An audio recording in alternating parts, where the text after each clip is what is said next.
Salut à toutes, salut à tous et bienvenue dans cette nouvelle vidéo sur la chaîne, c'est mon avis. J'ai passé quelques jours en compagnie du nouveau Sony Xperia 10 IV. Alors les noms chez Sony c'est toujours un peu compliqué, mais je pense que si vous regardez cette vidéo c'est parce que vous connaissez déjà plus ou moins les produits Sony, la gamme Xperia. L'année dernière j'avais testé et adoré, même si dans un premier temps j'étais un peu mitigé sur le Xperia 10 III. Donc là voilà le successeur, le Xperia 10 IV. Je l'avais déballé avec vous il y a quelques jours sur la chaîne. Bien évidemment, je vous conseille d'aller voir d'abord cette vidéo de déballage avant de visionner cette vidéo de test. Et donc, j'ai plein de trucs à vous dire à propos de ce bien sympathique Sony Xperia. On se retrouve tout de suite après le jingle.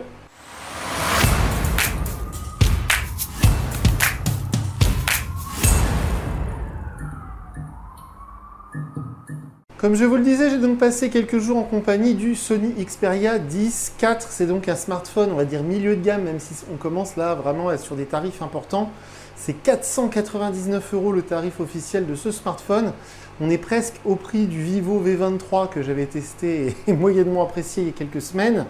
Il y a beaucoup de concurrence dans ces tarifs-là et en plus de ça, si on a un budget à 500 €, on peut commencer à devenir très exigeant.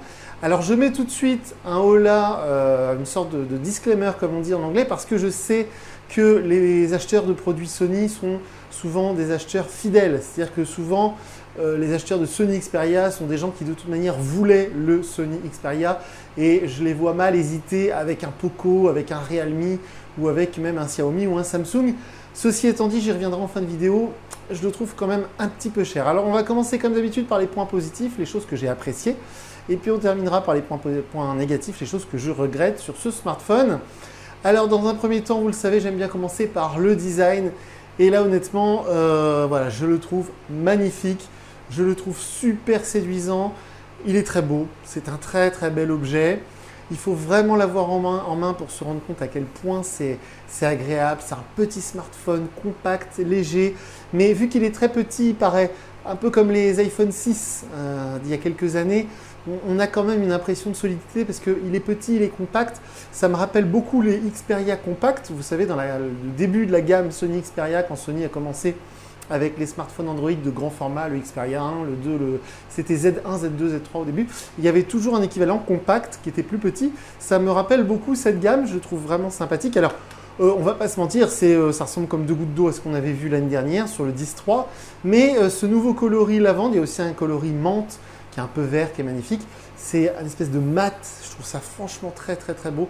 J'espère que vous verrez sur la vidéo à quel point c'est joli. Ça se différencie très fort de tout ce qui se fait, sauf des Samsung, parce que c'est vrai que les Samsung, le S20 FE, le S21 FE, et puis aussi tout ce qui est A53, A33, on peut les trouver sur des coloris qui ressemblent beaucoup à ça, un peu pastel. C'est la grande mode, mais bon, voilà, honnêtement, c'est pour moi son plus gros point fort ou presque, c'est que c'est un superbe objet et surtout, il est tout petit. Là, vous avez peut-être du mal à vous rendre compte, mais vraiment, par rapport à tous les smartphones que je teste habituellement, les deux derniers en date, c'était les Honor X8, les Honor Magic 4 Lite, ce genre de smartphones qui sont très grands. Bah là, on est vraiment tout petit, l'écran est vraiment minuscule par rapport à ce qui se fait, j'insiste là-dessus, sur les autres modèles, notamment sur les modèles chinois qui sont souvent des grands smartphones avec de très grands écrans. Le Vivo V23 dont je parlais en début de vidéo, il a un écran bien plus grand que ça, j'y reviendrai un petit peu plus tard. Mais voilà, pour moi, c'est vraiment le truc qui vient en premier sur les points positifs. Il est petit, fin, léger, compact, il est beau, donc, et l'objet en lui-même est super agréable à utiliser. L'ergonomie est excellente, le bouton qui fait office de lecteur d'empreinte, il tombe pile poil sous le pouce. C'est vraiment génial, c'est pas toujours le cas, hein. Des fois il faut un peu se contorsionner, il faut faire de la gym de la main pour accéder au lecteur d'empreinte. Et là, ça tombe pile poil sous la main, c'est super agréable. Donc ça pour moi, c'est vraiment le truc vraiment en premier dont je parle. Ensuite, un petit détail, mais je vais en dire tout de suite un mot, comme ça ce sera fait. Il y a une LED, il y a une diode de notification. C'est le genre de truc qui a complètement disparu à mon grand regret parce que j'adorais ça. C'est un écran OLED, ça je vais y revenir. Mais il y a quand même une petite diode de notification qui clignote quand il n'y a plus de batterie, quand on a loupé un appel, quand il est en charge, etc. Alors c'est vrai qu'avec des bordures d'écran aussi épaisses, les mauvaises langues diront heureusement ils ont pu intégrer une diode de notification, une LED, mais c'est tellement rare maintenant que je l'ai noté. Aussi quelque chose qui est tout bête, maintenant on rentre vraiment dans le vif du sujet, quelque chose vraiment d'important sur ce smartphone, sur son prédécesseur aussi, sur toute la gamme Xperia, c'est le software, c'est le logiciel. Je vous l'avais expliqué dans la vidéo de déballage, Chez Sony, on est très très proche de ce qu'on retrouve sur un Google Pixel, c'est-à-dire on a Android tel que l'a conçu Google, sans quasiment aucun rajout, et c'est un pur plaisir à utiliser. On peut tout personnaliser ou presque, en tout cas moi, tout ce que j'ai cherché à personnaliser, j'ai pu le faire. Et je dirais même plus qu'on dirait qu'il a été configuré pour moi, ou en tout cas pour mon genre d'utilisation, avec des toutes petites icônes. On a tout de suite, ça je ne l'ai pas changé hein, sur l'écran d'accueil, sur le launcher qui est là, j'ai rien changé. Ni la taille de l'écriture, de la police d'écriture, ni la taille des icônes, ni la disposition qui était déjà comme ça quand j'allumais le téléphone. Et moi, là où ça m'a beaucoup plu, c'est que quand je teste un smartphone Android, je le configure toujours de cette manière-là, c'est-à-dire avec des colonnes, 5 colonnes d'icônes, des petites icônes, un texte qui est petit, qui est fin, et tout a été vraiment conçu comme si le téléphone avait été conçu pour moi. Donc pour une fois que je tombe là-dessus, déjà ça me rassure parce que je me dis finalement je suis peut-être pas aussi bizarre que ça, il y a peut-être d'autres gens qui utilisent un smartphone Android de cette manière, avec 5 colonnes d'icônes, avec des petites écritures, avec voilà, c'est fin, c'est pur, c'est à l'opposé de ce que j'ai pu voir sur les Motorola G52, G22 que j'ai testé il n'y a pas longtemps où tout était un peu grossier. C'est aussi très éloigné de ce qu'on trouve sur les Honor, parce que chez Honor c'est l'héritage Huawei avec des grosses icônes, des très grandes icônes. Ça se rapproche beaucoup de OxygenOS chez OnePlus. C'est un vrai régal. Donc pour moi, ça fait partie des points positifs. C'est le software. On est sur Android 12 évidemment. Il n'y a quasiment aucun rajout de Sony, même en allant dans les menus réglages. À un moment, il demande si on veut rejoindre le truc Sony pour avoir une newsletter. Mais c'est tout. Sinon, tout exactement comme on peut le trouver d'origine sur Google, comme ils appellent ça, Android ASOP ou je ne sais plus quoi. Enfin, c'est la version Android pure, sans rajout de la part du constructeur. On avance un peu, sinon la vidéo va durer 2 heures. Aussi, quelque chose que j'ai noté toujours au niveau software que j'ai beaucoup apprécié, c'est le premier lancement du téléphone, quand on l'allume pour la première fois. Sony nous permet de choisir les applications préinstallées qu'on veut et qu'on ne veut pas. Ça, c'est la première fois que je vois ça depuis très longtemps. C'est super kiffant parce que on n'est pas obligé de se taper toutes les applications Sony, Sony ci, Sony machin truc, Sony gestionnaire de machin, pour les casques audio, etc. Alors que Samsung, Honor, même Xiaomi maintenant ils font ça, Oppo, ils ont tous leur pléiade d'applications qui servent à rien. Le Honor Store machin, le Samsung Play Store, le Samsung Pay, Samsung Bisbee. Ils ont tous des trucs rajoutés, des applications qui viennent en doublon. Et là, Sony nous donne le choix, quand on allume le téléphone, d'installer ou non toutes ces applications qui, pour moi, ne servent à rien. Et même des applications Google, comme par exemple Google TV, qui a remplacé Google Play Film ou je sais pas quoi. Il y a plein de Google que je n'utilise jamais, des applications Google Sheets, Google Documents, Google je ne sais plus quoi. Tout ça, on peut choisir de ne pas les installer au premier lancement. C'est super agréable. Et c'est tellement rare que ça aussi je l'ai noté. C'est comme la diode, la LED de notification, c'est tellement rare que j'ai voulu le noter. Et du côté des plus, j'ai noté évidemment, il y a la 5G, ça marche très bien, les débits sont très bons. Le NFC, j'ai fait du paiement sans contact avec Google Pay, ça marche très bien. Notez évidemment que le téléphone il est étanche, mais ça c'est une sorte de tradition chez Sony. On est certifié là IP68 comme les iPhones. Chez Sony, ça a été quasiment le premier constructeur avec les Xperia justement à avoir des smartphones Android étanches il y a quelques années, il y a presque 10 ans maintenant, hein, ça passe vite. Donc évidemment, ils sont étanches.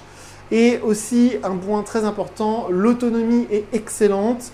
Ça, j'avais un doute parce que la batterie ne fait... la batterie ne fait que 5000 mAh. Non, c'est pas ça que je voulais dire. C'est que la batterie, eux, ils disent qu'elle fait 5000 mAh. Mais moi, j'avais un gros doute parce que le smartphone est tellement fin et tellement léger. On est seulement à 160 grammes de mémoire, 170 peut-être au pire. Mais il est tellement fin et léger et tellement petit que je doute très honnêtement qu'il y ait réellement une batterie de 5000 mAh là-dedans. Parce que quand je vois certains concurrents, notamment chinois, quand il y a 5000 mAh, généralement on les sent. Les téléphones sont très lourds. Et Vivo, qui est une marque chinoise que j'apprécie, souvent ils mettent des batteries un peu petites, 4000, 4200 mAh, pour faire des smartphones assez fins et assez légers. Et donc là, quand je vois Sony qui nous dit qu'ils ont mis 5000 mAh, j'ai beaucoup de mal à y croire, mais peut-être que c'est vrai parce que effectivement l'autonomie est très bonne.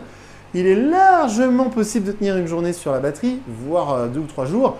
Moi, je m'en suis servi vraiment intensément aujourd'hui avec de la navigation Waze, avec de l'écran allumé tout le temps. J'ai fait tous mes paramétrages, j'ai joué à plein de jeux, tout ça. Il est 19 h, il me reste 35% de batterie. Ça, franchement, pour un si petit smartphone, c'est vraiment appréciable. Donc, de ce point de vue, c'est complètement réussi de la part de Sony. Malheureusement, j'ai envie de dire, j'ai pas d'autres choses hyper positives à dire sur le téléphone.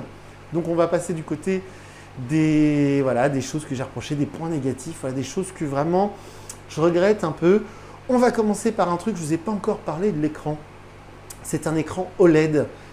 Alors ils l'appellent OLED chez Sony, ils n'appellent pas ça AMOLED.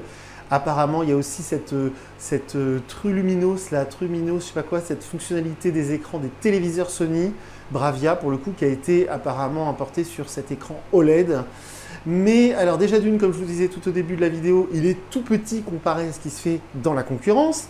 Alors si c'est pour un mec bizarre comme moi qui aime bien les tout petits téléphones qui se font oublier dans la poche, tant mieux, mais il faut vraiment être prévenu avant d'acheter le téléphone que l'écran est minuscule par rapport à ce qui se fait dans la concurrence actuellement. Et c'est un écran, alors j'ai envie de dire AMOLED, OLED, qui est vraiment bizarre parce qu'on dirait un écran LCD IPS quand on l'a sous les yeux. Alors peut-être que les fans de photographie vont apprécier ça, peut-être qu'ils nous diraient que les couleurs sont fidèles. Je vous ai mis la luminosité à fond parce qu'elle n'était pas à fond. Je vais même la bloquer comme ça, on sera tranquille. Mais honnêtement, quand on manipule beaucoup d'écrans AMOLED, OLED, comme c'est mon cas, eh bien cet écran, il est un peu décevant parce que la luminosité, elle n'est pas dingue, parce que les couleurs, elles sont un peu fades, même si évidemment on peut les régler dans le menu, il y a toujours possibilité sous Android de bidouiller pour voilà, rendre les couleurs plus chaudes, plus vivantes, etc. Peu importe. Avec les réglages tels qu'ils sortent de la boîte, je vous assure que quand on utilise le téléphone, ça fait bizarre, les couleurs paraissent un peu fades. L'écran, honnêtement, au début, j'ai eu un doute, je me suis dit, c'est pas possible, les blancs, ils sont un peu gris, ça fait vraiment bizarre. Et pour moi, c'est un point négatif parce que c'est pas du tout ce que j'attendais sur un smartphone Sony, parce que justement, on se dit, waouh, Sony, fabricant de téléviseurs, expert dans les couleurs, les machins, les trucs. On allume son Xperia et là l'écran, si on compare avec le voisin qui a un Xiaomi, un Oppo, ce que vous voulez, s'il a un écran AMOLED évidemment, vous allez tout de suite être déçu. Le Vivo V23 que j'avais pas du tout aimé, qui est quasiment dans les mêmes prix, l'écran est beaucoup plus spectaculaire. Donc un peu bizarre cet écran. En plus de ça, j'étais persuadé que l'écran était rafraîchi à 120 Hz. Visiblement, ce n'est pas le cas, ou en tout cas, c'est désactivé dans les menus et on ne peut pas le bloquer en 120 Hz. En tout cas, c'est précisé nulle part. Donc ça aussi, c'est un peu frustrant. Et justement, un truc qui est lié à l'écran, c'est les performances. Je ne vous en ai pas encore parlé. Ce smartphone, il est disponible uniquement en version 6 Go de mémoire vive et 128 Go de stockage, avec un processeur Qualcomm Snapdragon. Et honnêtement, je ne sais pas si c'est dû à l'écran, qui est peut-être pas rafraîchi à 7 fois par seconde, ou si c'est lié aux performances. Je vais essayer de vous faire voir. Mais en fait, quand on passe, je ne sais pas si vous allez voir, mais quand on passe d'une appli à l'autre, c'est pas très fluide. Même quand on est dans le menu des réglages, c'est pas d'une fluidité dingue. Alors je ne sais pas si c'est lié à l'écran, si c'est lié à la puissance du téléphone. Quand on installe des jeux en 3D, ça tourne très bien, il n'y a pas de ralentissement, mais quand on navigue, quand on fait du multitâche, quand on ouvre une appli, quand on la ferme, etc., j'ai cette impression un peu de ralenti qui n'est pas très agréable. Alors je ne sais pas si c'est lié à l'écran ou aux performances, peut-être un peu des deux, parce qu'avec une si bonne autonomie, honnêtement, moi je pense qu'il n'y a pas réellement 5000 mAh de batterie, personne n'ira vérifier ou presque, et je pense que la batterie est plus petite que ce qu'ils annoncent, et je pense qu'ils ont optimisé le processeur Qualcomm Snapdragon pour qu'il soit hyper économe en énergie et pour améliorer l'autonomie, et donc c'est pour ça que je pense qu'on a cette impression qui n'est pas très fluide et qui n'est pas très agréable. J'enchaîne avec le fait qu'il y a uniquement un haut-parleur mono, il n'y a pas de stéréo.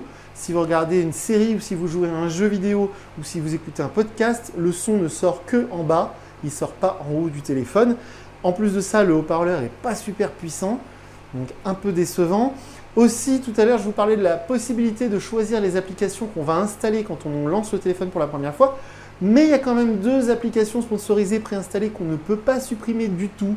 C'est LinkedIn de chez Microsoft et Facebook de Meta, de Facebook. Et on ne peut pas les désinstaller. Donc ça, c'est assez frustrant sur un smartphone à 500 €. Et enfin, un truc dont je ne vous ai pas encore parlé, vous devez vous dire, mais c'est bizarre, il n'a pas encore parlé des photos. Et les photos, alors, voilà. Je crois que j'avais dit plus ou moins la même chose l'année dernière sur le Xperia 10 III. On avait vu ensemble dans la vidéo de déballage que ce triple capteur, il est vraiment à la mode Apple, c'est-à-dire que ce n'est pas 64 mégapixels, ce n'est pas 108 mégapixels, c'est même pas 48 mégapixels, c'est 12 mégapixels pour le capteur principal, 8 pour le grand angle et 8 pour le capteur de profondeur, 8 aussi pour le capteur selfie. Comme d'habitude, sous la vidéo, je vous mets le lien vers ma galerie Google Photos. Je vous encourage à aller voir par vous-même la qualité des photos, mais très honnêtement, moi, j'ai été déçu. J'ai pris des photos dans la cathédrale Saint-Étienne, je le fais très souvent, vous le savez, la cathédrale qui est à côté de chez moi. Aujourd'hui, on avait un très beau soleil, la cathédrale à l'intérieur, c'était plutôt lumineux. Et les photos, la plupart étaient floues ou alors mal balancées, ou alors, franchement, excusez-moi de dire ça, mais la plupart des photos étaient dégueulasses. Une ou deux photos ressortaient du lot, mais c'est vraiment parce que j'étais resté complètement immobile sans bouger. Ça fait partie des choses aussi qui m'ont déçu, c'est que quand on prend une photo, même en extérieur, même en plein jour, parfois le téléphone, il nous fait comprendre qu'il ne faut pas bouger. Toutes les commandes de l'appareil photo disparaissent en mode « attention, bouge pas, faut que je… » Voilà, alors ça, il y a quelques années, je l'acceptais. Aujourd'hui, en 2022, c'est plus possible. C'est très agaçant parce que quand on veut prendre en photo un truc, tout de suite maintenant, avec le téléphone, il est là en mode comme en 1999, genre ne bougez pas, j'enregistre la lumière. C'est pas possible. Alors évidemment, les pros Sony, vous pouvez me tomber dessus si vous voulez, me dire qu'il y a un mode nuit, je suis bien d'accord. Mais encore une fois, moi quand j'achète un smartphone, c'est pour prendre en photo des trucs du quotidien, mon chat, mon chien, mes enfants, machin bidule. Et donc là, s'il faut attendre immobile à chaque fois qu'on prend une photo, c'est pas possible. Le déclencheur, quand on clique sur le déclencheur pour prendre la photo, c'est pareil, c'est pas instantané. Il y a une sorte de latence qui est très désagréable. Donc ça aussi, ça m'a déçu. Et enfin, j'en termine en parlant du prix. Évidemment, je le trouve trop cher. C'est vraiment un smartphone qui sort du commun. Je pense que Sony ne se positionne pas par rapport aux concurrents. Mais à 499 €, honnêtement, il y a tellement de concurrence que vous pourrez trouver, à mon humble avis, mieux pour votre argent. C'est-à-dire que si vous avez 500 € de budget, moi je vous conseille plutôt par exemple l'excellent OnePlus Nord 2T ou sinon même le Samsung A53 ou le Samsung A52s. Il y a même du Poco qui est très réussi. Dans ces prix-là, on a même le Realme GT2. On a beaucoup de choix vers les 500 €. Et honnêtement, voilà. Alors, si vous avez beaucoup d'argent, vous avez le coup de cœur, pas de problème parce que c'est vraiment un très bel objet. Et quand on sait ce qu'on achète, on n'est pas trop déçu, même sur cette partie photo où franchement, même moi, voilà, c'est un peu frustrant. Mais c'est un très bel objet. Moi, c'est l'objet qui m'a séduit. C'est hyper kiffant, cette version Android 12 là, en mode Google Pixel, j'adore ça. Donc il y a quand même des points positifs, mais je suis très frustré par cette partie photo, par tous les détails que je vous ai donnés. Voilà, un peu mitigé si je devais donner une note sur 10 à ce Xperia 10 IV. 7 sur 10, non, 6,5 parce que honnêtement, voilà, s'il était à 429 €, qui était le prix du modèle de l'année dernière, s'il y avait un chargeur dans la boîte, comme c'était le cas l'année dernière, je lui donnerais 7 sur 10. Mais là, il n'y a plus de chargeur. Évidemment, il n'y a pas de coque offerte, hein, comptez pas là-dessus. En plus de ça, il est plus cher que l'année dernière. Et voilà, je suis moyennement convaincu, donc 6,5 sur 10. Voilà pour ce Sony Xperia 10 IV qui est quand même un drôle d'engin. Je suis bien content de l'avoir testé. C'est vraiment bizarre. Heureusement qu'il y a Sony pour sortir encore des smartphones comme ceux-là, parce que ça change de ce qu'on voit d'habitude. Cet écran avec des bordures comme avant. Au début, ça fait bizarre et puis on s'y habitue. Enfin bon, c'est un téléphone vraiment à part. Si vous avez des questions comme d'habitude, je vous encourage à me contacter via Twitter car je ne lis pas vos commentaires sur YouTube. Et puis sinon, c'est tout pour le test de ce Sony Xperia 10 IV et je vous dis à très bientôt pour une nouvelle vidéo sur la chaîne. Salut!